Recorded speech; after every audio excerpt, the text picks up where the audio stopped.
Mike Carlin came to my rescue and offered me a spot on the Superman book. But yeah, I mean, so Thunderstrike was more than what a lot of us were expecting. To this day, I'm surprised and gratified and everything when people come up to me and ask for sketches of Thunderstrike at conventions or bring their runs of Thunderstrike to have signed. They're doing Thunderstrike action figures now. Yeah, absolutely. Like 20-some years after, it's like, we really could have used that at the time too. Why now? I don't get it. But it's a great time, and Kevin, go ahead and ask your question, but it is a great thing that you managed to accomplish. Creating a new established character is a rare gem that not everybody could claim credit to. Well, and that's true. And then, I mean, but I think, War Machine is still something that came up in the movies, sure. with Jim Rhodes using War Machine. And people talk about, would you like to see Thunderstrike in a movie? Yeah, I'd like to see Thunderstrike in a movie, but I don't know how they would do it with the version of Thor that they have now, sure. Or why they would do it, that kind of thing. But, I mean, I'm still amazed. And again, this is about levels, and this is about accepting not getting what you really want. Tom and I got a couple of movie credits because, and the reason we got them, some people think we got a credit in Endgame because of Cap lifting the hammer, but I don't believe that's the case. The reason we got a credit in Endgame is the same reason we got a credit in the 2 Ant-Man movies, is when they decided they were going to do the 2 generations with Henry Pym and Scott Lang and have Hank's daughter. Somebody went on Google and said, does Hank Pym have a daughter anywhere in the Marvel Universe? And in MCU2, we had his daughter who was Red Queen, but we named her Hope Pym, and they used that. So that's why we get the credit, I'm sure, because Hope shows up in Endgame. So that's our one claim to fame in the Marvel Cinematic Universe. It's there. And we actually got a credit on the Shield TV show at one point. We got a thank you on the Shield TV show, and that was even more ridiculous because that was because they were using agents from the actual different runs of Shield comic books, and we did a Thor miniseries where it was Hercules, the Hercules miniseries, 3-issue Hercules miniseries, where he worked with Shield, and we introduced an agent named Agent, I think it was 34 or 33 or something. I remember that. But her name was Cara Lynn Palamas, which was a name we stole from Star Trek, who was on the Apollo episode of Star Trek. So it was all Star Trek geekery, but they used that agent number, and they called her Cara once or twice. I mean, she was a brunette instead of a blonde. She was not a mythology expert or anything like a history expert or anything. Nothing like the character we did. But because they used 33 and Cara, we got a little thank you. Interesting. So they're trying. They're really trying. But sometimes it's just silliness. I mean, it's one of those things. Mr. Frenz, I have 2 separate questions for you. With the success of Supergirl for TV, the material that's been done for the Arrowverse, etc. Yeah, I love it. Yeah. If you had to pick another DC character that would be done for TV, where would you go? Who would you pick? And the other question I have for you is kind of a generational thing. With everything changing within the industry itself, and it appears that a lot of comics have gotten darker in tone. How do you feel about those changes? Well, great question. Second question first. I don't like the dark stuff at all. I think it's ridiculous. When I was in my 20s, I was kind of fascinated by it, but long term, I don't think it serves anybody well. Comics.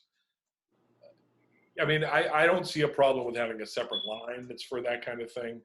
But I think taking the comics further and further away from the newsstand and as entertainment for kids of all ages is a mistake, frankly. Thank you so much for saying that. It's become Absolutely. such a niche thing that I don't agree with that at all. So if you wanted to do a Max line or, some kind of a line that, was in plastic that's up on the thing and you desperately need to see Reed and Sue have sex, then, that's for you guys, that kind of thing. I don't think the mainstream books should be worried about that kind of stuff at all. I think they should be mass market entertainment. That's one of the reasons why I enjoy the movies more than I enjoy a lot of the books, because the movies are made for mass market entertainment. They're there to entertain kids from 6 to 60, and for the most part, they're succeeding incredibly well. So they're doing what the comics should be doing, and Exactly. that's just my personal feeling on the matter. As far as picking a DC character, the only name that occurred to me while you were asking the question, Kevin, was Nightwing. I'm a big Dick Grayson fan. I mean, I know they're doing him on the Titans TV series, and I don't have any streaming services. I haven't seen any of that stuff. I haven't even seen the Netflix shows, so I haven't seen Titans. But the actor that they hired seems to be pretty cool for it and everything. But I liked the Chuck Dixon, Scott McDaniel run on Nightwing very much. It was my favorite book at the time, and I got a big kick out of it. And I liked the character of Dick Grayson. I liked the history of the character, having been Batman's partner and everything. So I would keep all of that.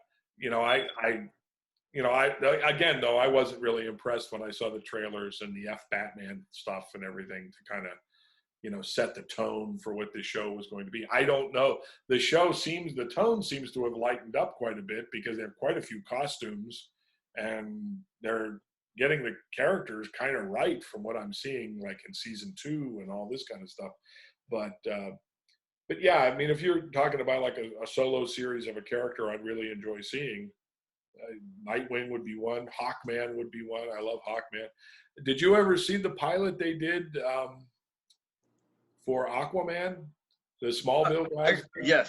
Yes, I did. It's out there. You can find it at conventions, bootleg and stuff. Yes, I did. I really enjoyed that pilot. I thought that was terrific.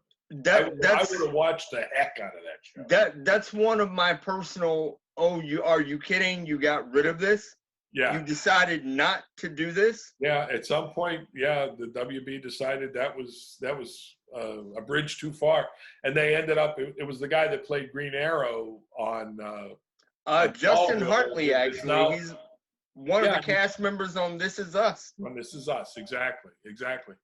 And because I have a dear friend who's a big fan of This Is Us, and I'm going, hey, it's Aquaman, cool, But I love that pilot. So I'm a big Aquaman fan from back in the Nick Cardy days and stuff. But I listened to you carefully, and I think you reveal yourself a little bit. So I'm going to ask you. Wait a minute. Now, don't say that on Zoom. That means something completely different on Zoom now. I did not reveal myself on Zoom. You're right. Frenz, behave yourself. Let me ask you this question. As accepting as you are of the movies, of the changes, and by the way, just so you know for the record, I've had to tone down my purist sensibilities tremendously to accept and enjoy the movies. But I enjoy the movies that are good, and I don't enjoy the movies that are bad. So here's the question I have for you. You've said this many, many times throughout this interview. You've said, no, they haven't done the movie that I would have made, or I would have done it differently. So here's my question to you. If you had the opportunity with a $200 million budget and the gift of being a genius director, how would you have handled Thor? What would you have done? What would I have done? I would have gone to the source material. I mean, I don't think I would have gone too far from the source material. Is there any particular story? Is there any particular thing that you would have that you needed to have depicted in that movie? I'll tell you, somewhere in the first trilogy, I would have done the story where he meets Hercules and then goes to hell to defend Hercules, even though he doesn't like the guy.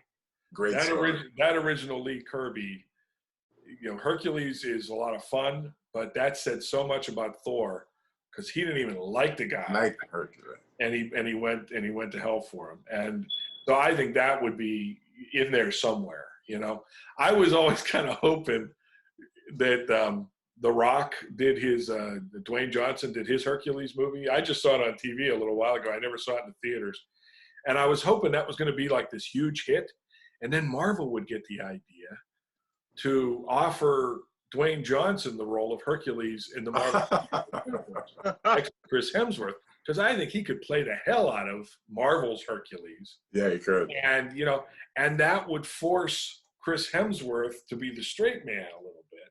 Yes. And then they could do like, you know, that whole Pluto story and everything, and how cool that would be and everything. So, you know, I mean, I you know, yeah, I mean, but I most of my issues with when I say, you know, they haven't made the movie I would make, I think they go big too fast in the movies now, because it's always got to be the entire city's in danger, or you know, there's big splashy bad guys and stuff.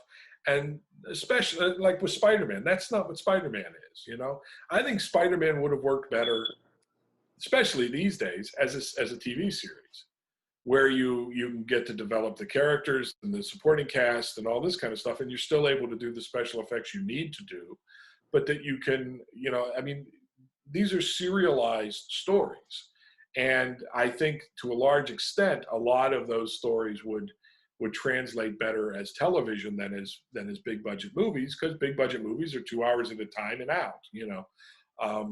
So, you know, that was my dream of I always wanted to see a Spider-Man series that, you know, once they did like Hill Street Blues, that would do continuing storylines that wasn't just episodic. Yeah. You always had a beginning, a middle, and an end, but you also had plot threads that ran through. That's exactly what Stan was doing on Spider-Man. So once shows like Hill Street Blues broke that wall, and LA Law and things like that, and they started to do that kind of thing, I was like, now somebody needs to do a Spider-Man series. Now somebody needs, because for me, did you ever see the Japanese Spider-Man series? Did you ever see it? I haven't watched the show, but I've seen it. You know, I've seen clips of it. They did such a really great job of suggesting wall crawling in all kinds of clever little ways, and him swinging around the city in clever different ways that they didn't do in the American version. So there's all kinds of things. And I used to always just try to picture, you know, I'd like to see Spider-Man in a cloth costume that looks like Peter Parker could have made himself, because it's there, you know, it can be done. It doesn't always have to be, you know, I mean, you can have him upgraded, you know, that kind of thing.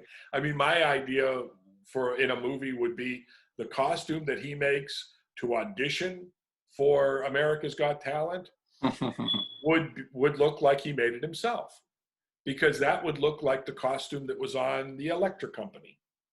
Okay? And then once he gets paid, because, you know, sooner or later he did get paid something for some of those appearances. Once he gets paid, he could upgrade it to something that looks more like, you know, what we've seen in the films, and then move on from there, you know. But I want Pete, you know, I like, that's what I like in the Tom Holland movies, is that he's on Long Island.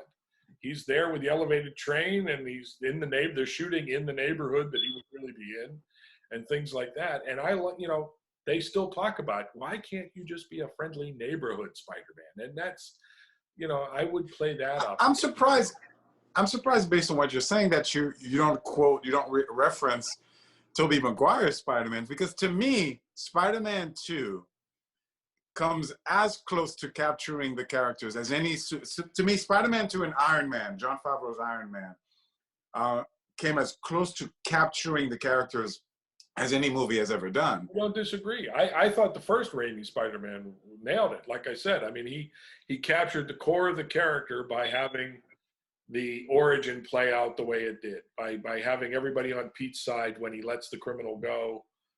That becomes the core of the character. So, I mean, you know, I did a couple of Facebook posts where I talked about, you know, evergreen casting, you know, like when I was a kid and when I was on the book, the actors that I sometimes pictured playing different roles, and, you know, playing Jameson and playing Pete and playing Mary Jane and all this kind of stuff. And if you go to my Facebook page, you can scroll back, you can find them. But, you know, I have all the same opinions that, you know, any fan does. And that's the point. My opinions are no more legitimate than any fans, you know. Understood. I'm not arrogant enough to think that because I worked on the book for a couple of years that I have more to say about it than any other given fan. What's always fascinated me about casting is that you can take 5 guys who know the Spider-Man character inside and out.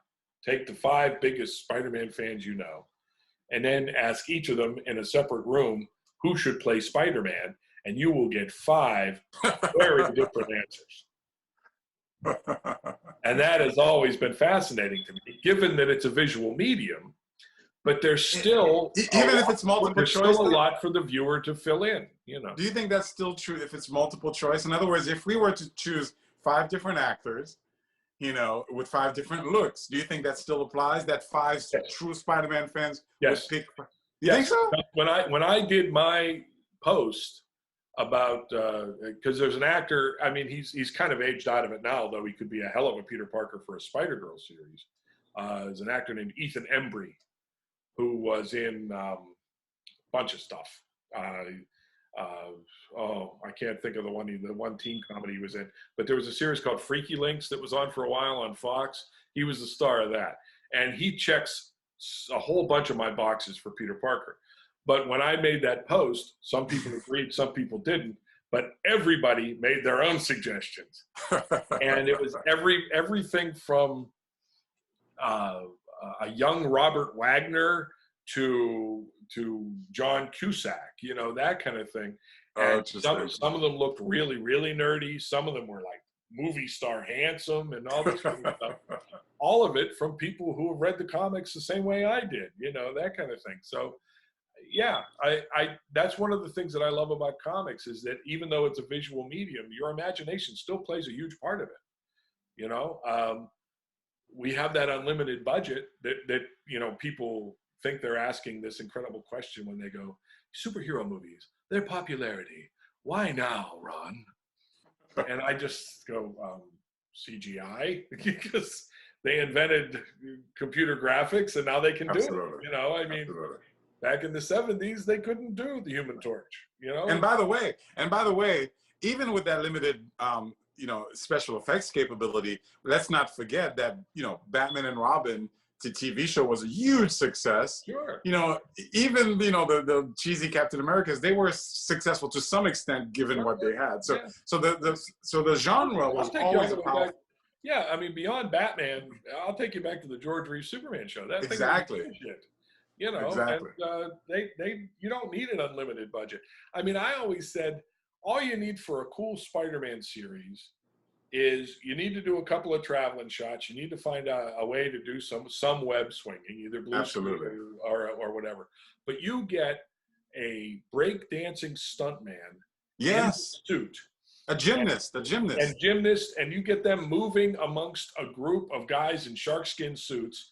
And you got a Spider-Man show, you know? If I may, and I know you haven't seen it because you said you haven't had a chance to do Netflix. I think a Netflix Daredevil series achieved that. It really, really did. I've seen a lot of clips from it on YouTube and everything. So yeah, it is good. It is really, really, really good. And they maximize. It's a little violent for my taste, to tell you the truth. But oh, really? Really interesting. I'm an old man. Yeah, I mean. I didn't even see the scene, but the scene Brett Breeding told me about where the Kingpin kills the guy with the car door. Slams his head in the car door. And I'll be honest with you, I even saw the sequence where he's fighting in the hallway and the stairwell. Yes. He wasn't using any gymnastics. It was just a guy. Oh, you didn't like that? Come on, man. Get the crap kicked out of him. I mean, come on. Yeah. That was a great scene. Are you kidding me? Ben Affleck did Daredevil more acrobatic than that. Oh my goodness. Listen, like I said, just my opinion, but I it's understand. very easy. It's very easy. Let's move on to Sal Buscema. Let's interview Sal. I'm just kidding. To piggyback on what you've been saying, how would you fix the Fantastic Four, Mr. Frenz? I don't think the Fantastic Four needs fixed. I think they're going to keep moving further and further away from what they did get right in the Tim Story ones. The director that did the first Fantastic Four and Rise of the Silver Surfer got a lot of things right. And what scares me is when they get something right in one version of a movie and then they reboot, they go around the block to not do it the same way again. Okay. And so that's why, like, the Uncle Ben stuff got so murky in the second Spider-Man films, because they already did it. Okay, they already did it right in the Raimi films, so they had to do something different, and it just got very convoluted. And you started wondering, wait a minute, is he feeling guilty again? That kind of thing. Does he know that this is the same guy that he saw at the bodega? It was very confusing to me. So anytime they get something right, you kind of worry when they're going to reboot it, because look how far from center the third Fantastic Four movie was. Yes. I mean, they went. I guess they were trying to go with Ultimate Fantastic Four to some degree, but that director had a completely different vision of it being some kind of body horror thing, like The Human Fly or something like that. Have you ever seen the Roger Corman unreleased version by any chance? Yes, I did.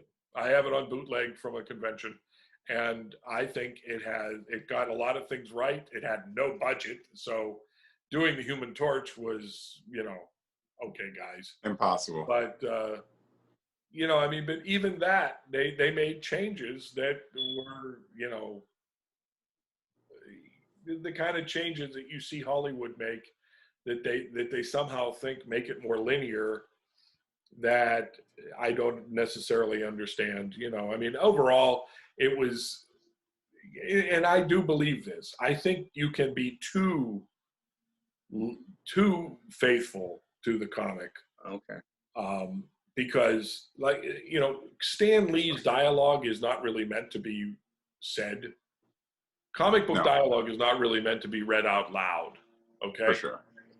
It is something that exists in this wonderful realm of your brain and your imagination. And it, combined with the pictures, the very idea that these guys talk as much as they do during a fight is something unique to the comic book form. Right. Because you're telling the story on two different levels, and there's all kinds of technical aspects to it, but the bottom line is nobody's going to have a conversation while they're beating the crap out of each other. So, I just really do feel there was a lot that was done right. I loved Michael Chiklis as Ben. I loved the relationship between all the characters. I thought Chris Evans was a terrific Johnny. I liked the young lady that played Susie. I can't think of her name right now. Jessica Alba. I thought Jessica Alba did fine. I got one friend of mine that's going, you just like her because she was hot, because she wasn't right for the role at all. I said, I have a sister. I don't have a big sister, but I have a sister. I thought she played Johnny's sister incredibly well. I thought the scenes between her and Johnny were terrific, and I thought, Reed was played differently than we've seen him in the books, but he got there. So because that scene in Rise of the Silver Surfer where he stands up to the general, I thought was hilarious. I thought it was wonderful, and I thought all the characters, interacted well together, and I thought the Silver Surfer was well done. It didn't bother me at all that you only saw Galactus' shadow, because you're killing me, Ron. You're killing me. I'm sorry. That didn't bother me at all. You can't do this to me. You can't do it.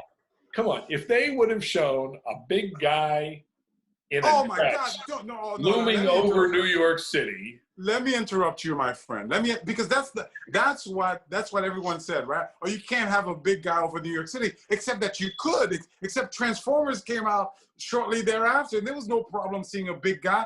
trust me. Oh my God, you're killing me. I think it can be done. I'm not saying I don't think it can be done. I've seen computer game simulations with Galactus that are absolutely great, but it didn't bother me. I enjoyed it. It was still Galactus to me. It's a missed opportunity. They treated it like Galactus. When people say Galactus was just a cloud, no, he wasn't. You saw the lightning flash and you saw his silhouette. It was Galactus. You are killing me. We were just talking about this. We were just talking about this in a previous show. One of the people I talked to about Rise of the Silver Surfer, DeFalco and I were just sitting there with our jaws hanging, because one of the pushbacks we heard about Rise of the Silver Surfer was that it starts out so boring that they completely lost interest in it. The first 3 minutes of the movie are a planet being destroyed. You see the thing come in, and you see the planet. Yeah, but then you see the glowing thing shoot out. Yeah, but there are ways. It's like, how is that boring? There are ways to deliver. There are ways to deliver the same scene. One could be boring, and one could be exciting. And if I, as a director, had the opportunity to show the destruction of a planet, an inhabited planet, I'm telling you, I would have done it in a much more exciting way, much more impactful way, much more. Right. Well, we don't know if it was inhabited, but I'm not disagreeing with any of your individual points. But here's the last point, though. It's a missed opportunity. Galactus is a character. He's a beloved character. It's a character that stood the test of time. I look at the comic books as a testing ground for what could be done in the movies, right? So Galactus is one of the characters that has worked. That storyline is one of the major storylines in the Marvelverse that has been repeated over and over and over again. And they've gone back to that well many, many times. It's a precious story. So to have done that and to have depicted it in that way and to have missed the opportunity to make let me ask you this. Wouldn't you have been happy to see Galactus on Earth? Wouldn't you have done that? Sure. So why? That's if they could have pulled it off. But if they weren't sold on it, if they weren't going to do it right, then maybe it's not a missed opportunity. Maybe it's an opportunity that's waiting for Kevin Feige and his guys to do it in the Fantastic Four when it finally comes back to the Marvel Universe. I mean, you may still get to see that, and you'll be that much more thrilled that Tim Story saved that opportunity for you to enjoy it now. No, he didn't. He ruined the opportunity. He ruined the franchise, my friend. By the second one, it was over. We could have been on Fantastic Four 8 right now. We could have had, let me tell you something. We could have had Namor. We could have had the Inhumans. We could have had, if Tim Story had handled it right, with the proper depiction of Dr. Doom and Galactus, we could have gone with the Inhumans. We could have gone with the Negative Zone, with Annihilus. There's so many Fantastic Four stories that could have been told. You think that the difference between a Fantastic Four 3 and no Fantastic Four 3 was the way they depicted Galactus at the end of that movie? I do, yes, I do. I think the movie was a failure. I think fans didn't respond to it. And every fan of the Fantastic Four comic went and saw a movie 10 times, it would be a flop. No, so here's the thing. So here's the thing that I think a lot of people misunderstand. The fans are fans for a reason. Right. And when you have a subject or a character or a book that has a group of fans, let's say a group of fans of 10,000 people, those fans are fanatics of that material for a reason, which, when introduced to the general public, will tend to also resonate with that general public. And so that's been proven in the comic book. In the translation of comic book to movies, the closer you stick to the source material, the more successful and more accepted those movies are. That's been shown. And so it isn't that the fans would have made it successful. It is that the material would have been richer. It would have been better. It would have been more powerful, and it would have been much more impactful. Quick example, The Crow had maybe 10 people, relatively speaking, 10 people as fans of The Crow. You translate that literally to the movies, guess what? It's one of the classic movies that achieved the same level of success within the cinematic verse as the book did within the comic book verse. The Crow movie was as close to the books as really. Oh yeah, you don't think so? The Crow? No, I read the books and I loved the movie, but I didn't think it was a really faithful adaptation. No. Huh. Really? You don't think The Crow was a faithful adaptation to the book? I thought it had captured the spirit of it and everything, but no, I didn't think it was, you know. The look was the same. I mean, they're all, you know, It's there, yeah, but I mean, the thing at the end with where he loses his powers for a while with the Crow gets shot. Oh, true. Well, let's agree on one thing. They all go their own way with that kind of stuff. You know? It's the Raimi dynamic, the Spider-Man dynamic, because I agree with you. Ultimately, changes have to be made. And I do agree with you that one of the first things that has to go is the dialogue from comic book to movies. That does have to go. And Raimi, for example, in the Spider-Man depiction, made a lot of compromises. You know, he basically melded Mary Jane and Gwen Stacy into one character. I mean, he made a lot of different changes that are, to me, within the realm of acceptability. I think that there are some changes that take away from the true experience of the character. And I think when you go too far, I think you hurt it, and I think you make a disconnection. And I do believe that if the Fantastic Four had been handled well, the response would have been much greater, as has been proven with, for example, with the Avengers and so on and so forth. Well, I was surprised that the Fantastic Four wasn't a bigger hit. I was also surprised that not a single reviewer mentioned what was so different about the Fantastic Four, which was that they were celebrities. They were celebrities without secret identities. Not a single review that I read mentioned that was different for superheroes. That was, because that's what made the Fantastic Four unique back in the day, and that's what made them unique in that movie. And yeah, especially in Rise of the Silver Surfer, because they did the wedding and all that kind of stuff, that I was shocked that nobody caught that. Nobody saw that as being different from Spider-Man or Batman or Superman or any of the other characters that had been on cinema. Interesting. So there was just, I don't know what happened. I don't know if the marketing was bad. I don't know what the deal was, because yeah, you'd think the Fantastic Four would be as popular if done, but I mean, that's the thing. I don't revolve that choice around Galactus as much as you have. I respect your opinion. I respect all the fans who were pissed off by it, but it just annoys me when they say, well, Galactus was just a cloud, because he wasn't just a cloud. He's right up there. You know, come on. He was there. Wait a second. You've never read a Fantastic Four comic book. Hold on a second. Never read a Fantastic Four comic book. As the Silver Surfer goes up into that cloud, and you see the lightning flash, and you see the silhouette of something, it shows that there's something in there that's not that cloud. Kevin. I mean, sorry. Yes. Kevin, I apologize. Listen, I'm dominating. It's fine. Like I said, I'm learning, so this is good. I apologize, and you're gonna forgive me later. And by the way, I don't want to keep you forever either, Rob. And I know that, Kevin, you want to talk about some of the Star Trek and Star Wars work that Ron Frenz has done. But getting back to you, Ron. Wait a second, Ron. What are you doing? Galactus was just a cloud. You can't do that. You can't say to me. Yes, I can, because it's on film. It's right there on film. There's a silhouette of Galactus in the movie. But a silhouette does not a figure make. No, but what I'm saying is, even if you don't know what Galactus looks like, yes, there is a scene in that movie where, as the Silver Surfer goes up into the cloud and you see the lightning flash, you see the silhouette of something.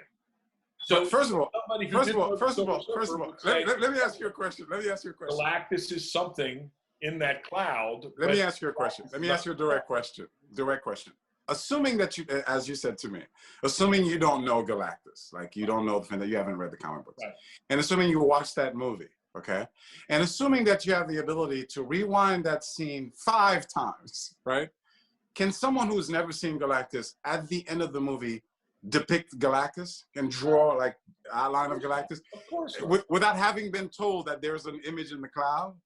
Without having been told to look for something in the clouds? No, I'm not even saying that they're seeing it as an image. What they're seeing is that there's something in the cloud. that Galactus isn't the cloud, it's something in the cloud.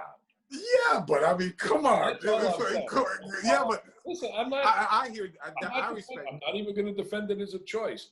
But the bottom line is, it didn't bother me because I know what Galactus looks like, and I know that was the silhouette of Galactus in that cloud.